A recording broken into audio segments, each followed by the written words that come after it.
Good evening and welcome to World News Tonight here on TVP World. I'm Anna Jabłońska. In today's edition, we will focus on global stock market dip as well as the tense situation in the Middle East. But first, let's take a look at the headlines. Kamala Harris has picked Tim Waltz as her running mate for the presidential elections in November. Fears of a recession shook global markets as Wall Street saw the biggest dip in nearly 2 years. And the Polish women's volleyball team unfortunately lost today, but the Poles still have a chance for more medals at the Paris Olympics.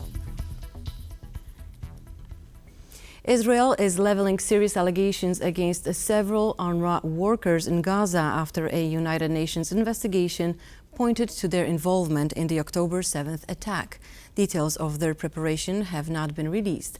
Meanwhile, mass evacuations are underway in Israel ahead of a potential attack by Iran.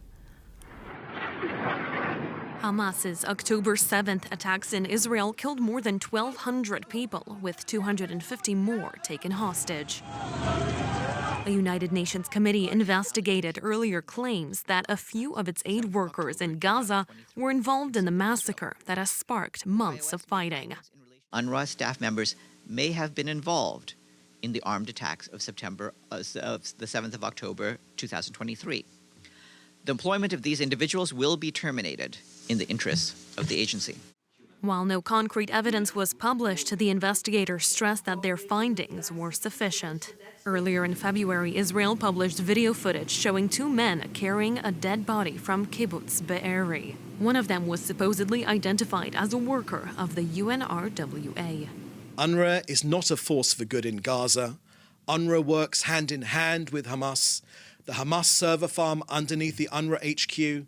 Israel has long considered the aid organization an enemy, accusing it of providing aid to Palestinians. The allegations were first leveled earlier this year. It's very adversarial because of Israeli concerns about radicalization that's happening under the watch of the UN Refugee Works Administration, and also because of these allegations, which have now are increasingly proven out that the agency and its employees are complicit in radicalism.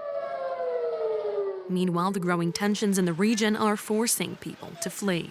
Many Israelis and foreigners have already left. Many, of course, over 10,000 Israelis are still stranded abroad. Now, there was a big group of birthright attendees here, packed, pretty much panicked at this point to be able to fly out of Israel. Security officers at the airport are urging people to stay calm. Should Iran, the Islamic Republic of Iran, launch that missile, it would take a minimum of 8 hours for it to reach Tel Aviv. Meanwhile, Poland's foreign ministry has told Poles in Israel and Lebanon that it would help them evacuate if they wish to do so. If you do not need to remain in Lebanon and the affected region, it is advisable to leave the conflict zone. At the same time, we remind you that air transport remains available in the region. The Polish flag carrier LOT has extended a suspension of flights to and from Israel, fearing an escalation of tensions. Tim Waltz, the governor of Minnesota, will be on the ticket with Kamala Harris in the presidential elections this November. The current U.S. vice president is expected to appear with Governor Waltz during their first campaign rally in Pennsylvania later tonight. The wait is finally over, and now we know all the cards of the Democratic Party for the upcoming November election. I am proud to announce that I've asked Tim Waltz to be my running mate. As a governor, a coach, a teacher, and a veteran, he's delivered for working families like his. It's great to have him on the team. With Tim Waltz as her running mate, Kamala Harris can now go full throttle with her presidential campaign. We spoke with a political analyst from an American think tank about what kind of a man the governor of Minnesota is. He has military experience. He served in the National Guard. He was a high school teacher, which is interesting, and in fact had the thankless job of being the cafeteria supervisor for many years. I suppose if you can do that, you can do pretty much anything. Tim Waltz has won 2 consecutive terms as governor of Minnesota since 2018. He is also an outspoken critic of former US President Donald Trump. I'll buy Trump a Diet Dew if he laughs in public. Just once. Be a normal person. Poland, like the rest of the world, is closely observing this year's US presidential election. The new president is bound to have huge influence over global politics. Professor Scott Lucas from University College Dublin believes the course of the war in Ukraine is especially dependent on who wins these elections. America has worked as part of an international coalition to support Ukraine's resistance against the invasion. And the U.S. would continue to do so under President Harris. Under a Trump-Vance administration, it is quite likely that the U.S. would cut all aid to Ukraine. While the role of a vice president is definitely much smaller than the one of the actual president of the United States, the two running mates, Republican J.D. Vance and Democratic Tim Waltz, are sort of outliers of the policies of their parties and their presidential candidates. For Poland and the region, the potential victory of Donald Trump and J.D. Vance is definitely more concerning, as the two candidates have repeatedly hinted at the fact that they would cut the funding to Ukraine. Ukraine, which is currently defending itself from the Russian invaders just beyond Poland's borders. One thing is certain, these elections will be some of the most important elections in the United States in the past decades. From Warsaw, TVP World, Kazimierz Łysiek. Fears of a recession are echoing across the globe, from Asia all the way to Europe. Although markets have largely rebounded since the dip yesterday, questions remain as to whether this signifies a major downturn on the horizon.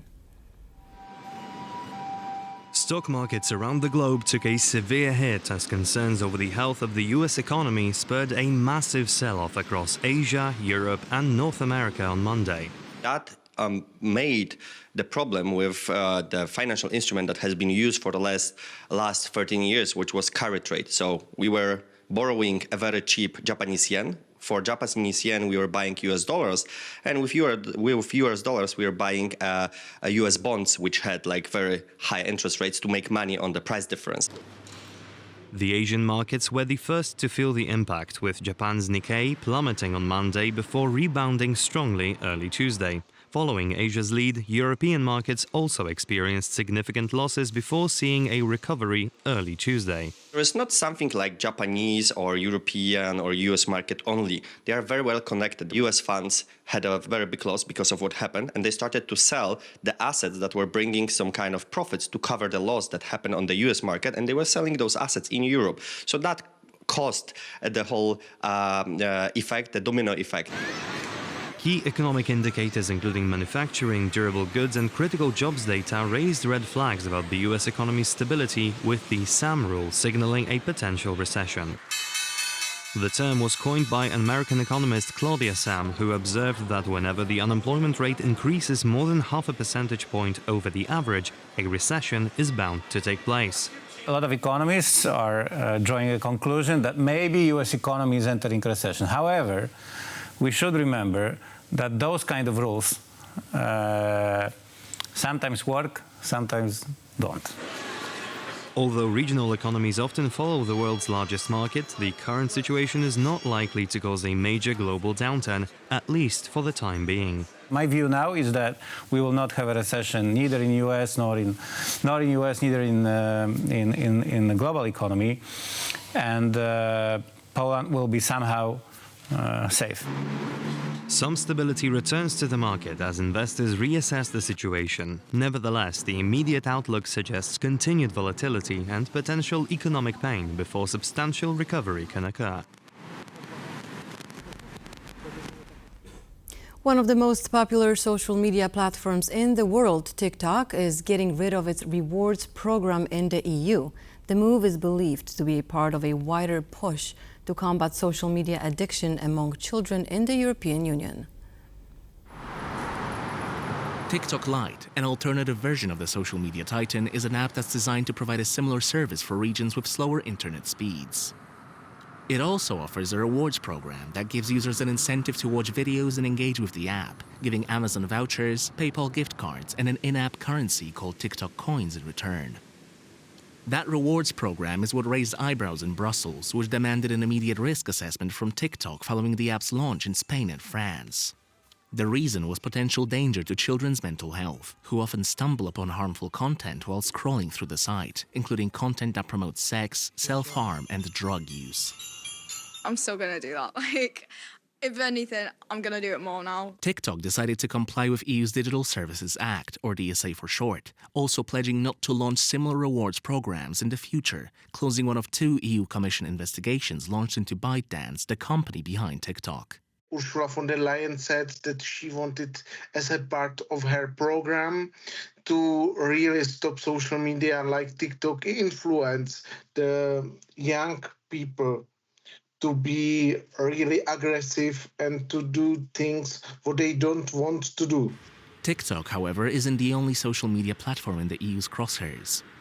X, formerly known as Twitter, Facebook, Instagram, and other platforms are also considered highly addictive. X was accused of breaching the DSA by EU tech regulators last month, which could lead to hefty fines and changes to how the platform operates. Very difficult behavior have now the X former Twitter platform. Also, I think there is still negotiation between Elon Musk and European Commission. European Commissioner Jourova has it in her hands. Also, let's see what will be the results of this discussion. TikTok has taken over the social media scene, amassing a user base of over 2 billion people worldwide, with many of them being children. With TikTok bending the knee to EU rules, analysts say other social media giants could soon follow suit. The Russian Ministry of Defense has claimed Ukrainian forces conducted an incursion into the Kursk region of Russia today. Joining us now live from Kiev with the details is our Ukraine correspondent Oz Katerji. Now, good evening, Oz. So what more do we know about these raids, and has the Ukrainian government commented yet?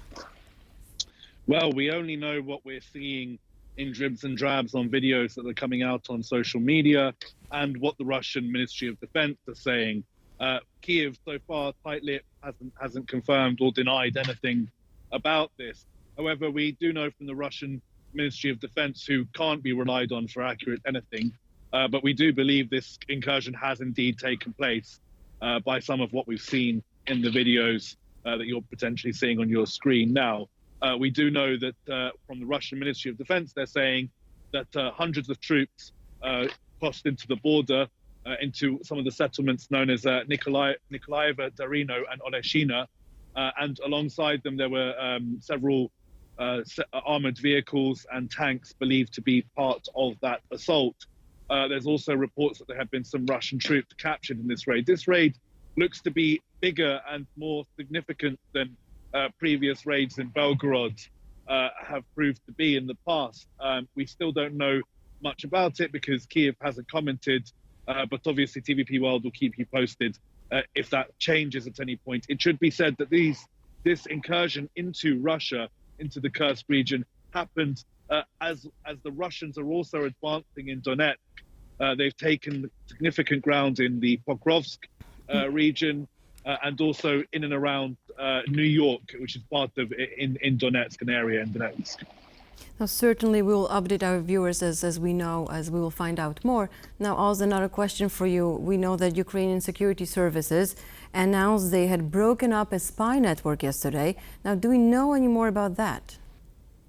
Well, these raids are relatively common from the SBU. However, this one does look larger in scale than previous ones. They're claiming to have arrested 9 suspected FSB agents, among them two women accused of collecting information about Ukrainian troop movements and Ukrainian military equipment in order to provide that to Russia. Now, these raids took place across 6 regions of Ukraine, including Donetsk, Odessa, Dnipro, and Zaporizhia. So it's quite a wide-scale operation conducted by the SBU. They released some footage of some of these raids.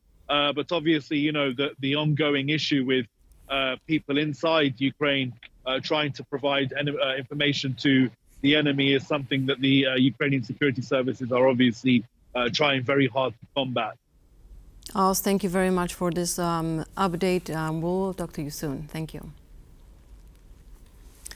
Now, Hungary's Prime Minister Viktor Orbán has been pushing policy which is often at odds with Brussels, from blocking help to Ukraine to going against common EU policy. This has often led to Budapest being isolated. But given the rise of the far right in national elections across the bloc, Orbán's isolation may not last forever. In June, Orbán, alongside the Czech Republic's former Prime Minister Andrej Babiš and leader of the Austrian Freedom Party Herbert Kickl, founded a new political group in the European Parliament known as the Patriots for Europe, pooling together a new alliance of far-right Eurosceptics. The grouping has since become the third largest in the parliament, with 84 MEPs hailing from 12 nations. Yet Viktor Orbán's influence is seen as limited by some experts. Orbán, he's clearly not the leader of the group, so the question is whether he can increase his influence within the Patriots. He was the founder, but the leadership now is and it's controlled by Marine Le Pen and Salvini.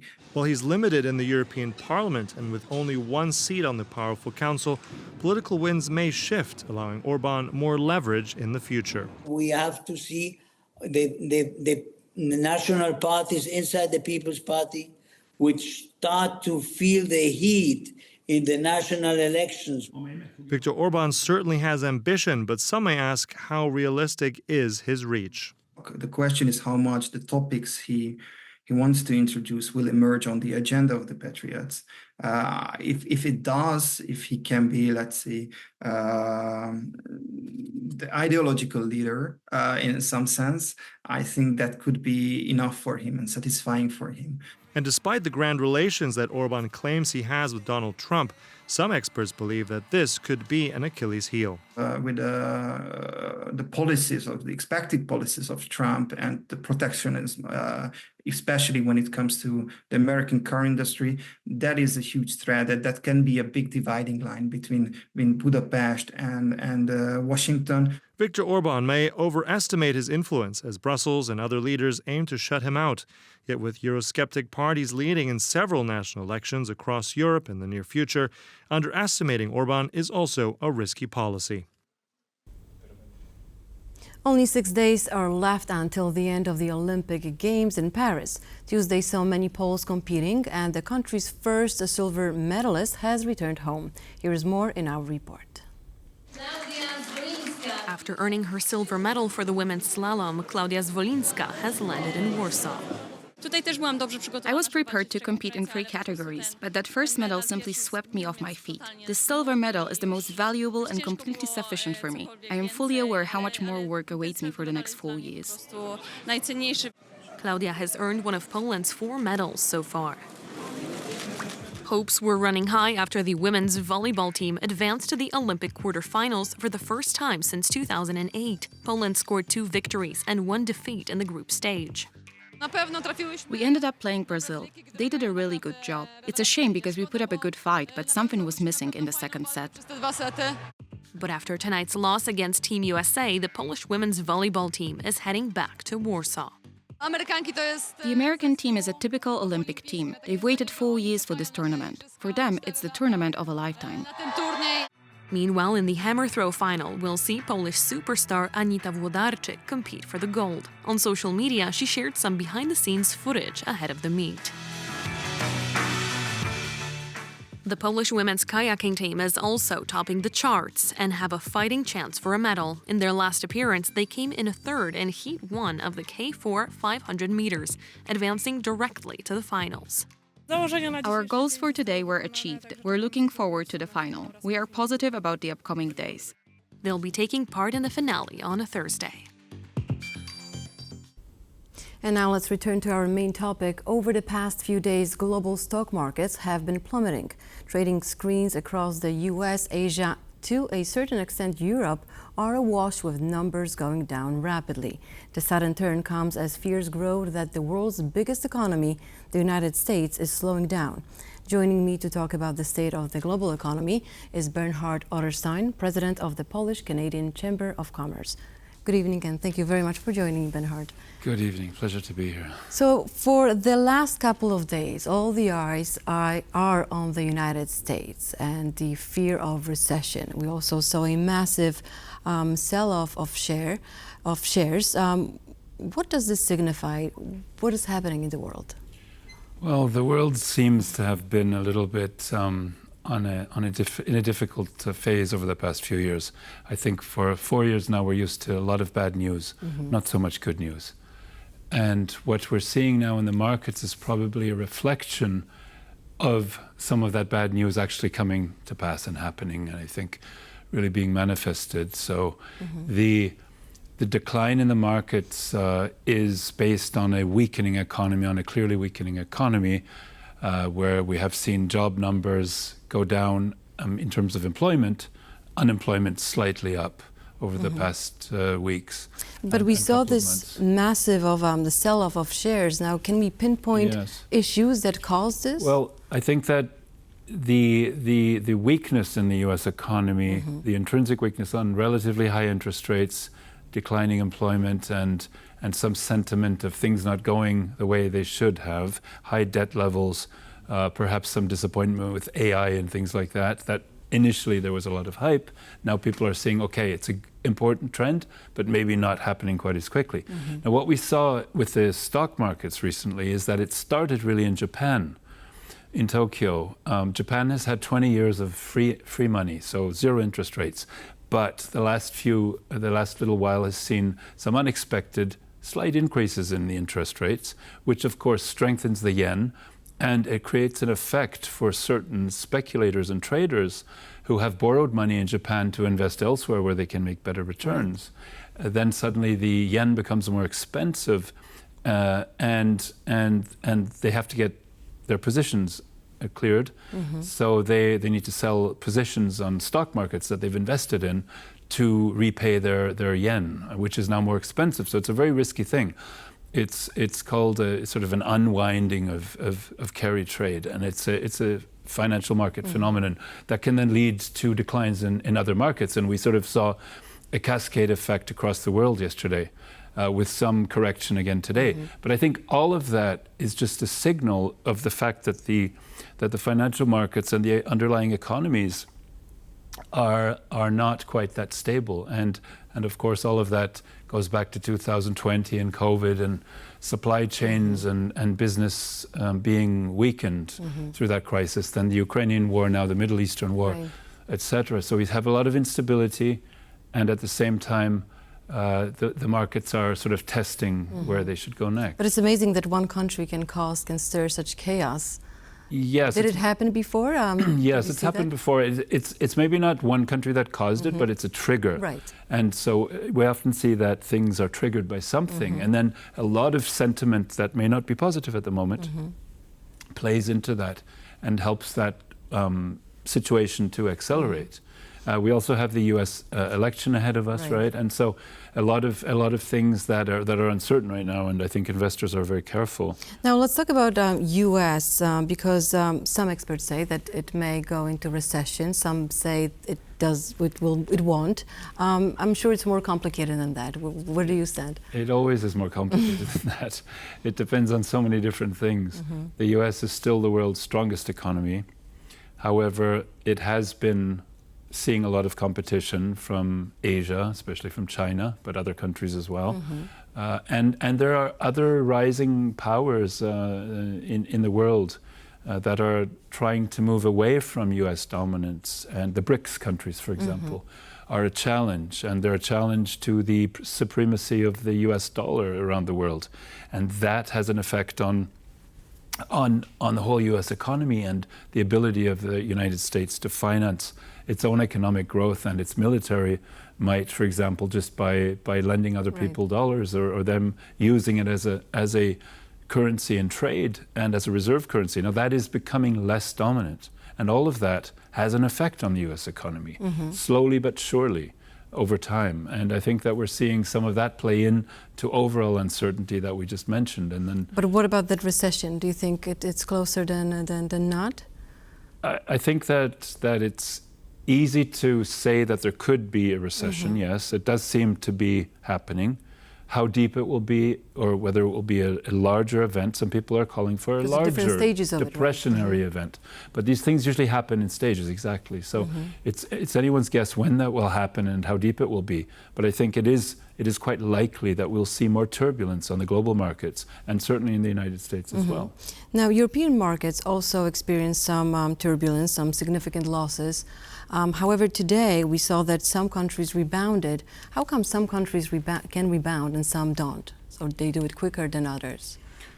Well, I think it depends on many factors as usual, and how closely they're tied to the events of the day, the previous day that made things go down, right? So I think different countries have different degrees of elasticity in the markets, different liquidity in the market. So there are many different factors that come into play. Some are faster, some react more quickly, some more slowly. And their own fundamentals will play into all of this. Remember, Europe is a very diversified group of countries. In spite of being a union, it's still not one economy. It's still very much a nation, a sort of community of nations, and every economy has a little bit of a different dynamic in it. So how would you compare those countries, the Eurozone countries, to those who are not in the do not have euros?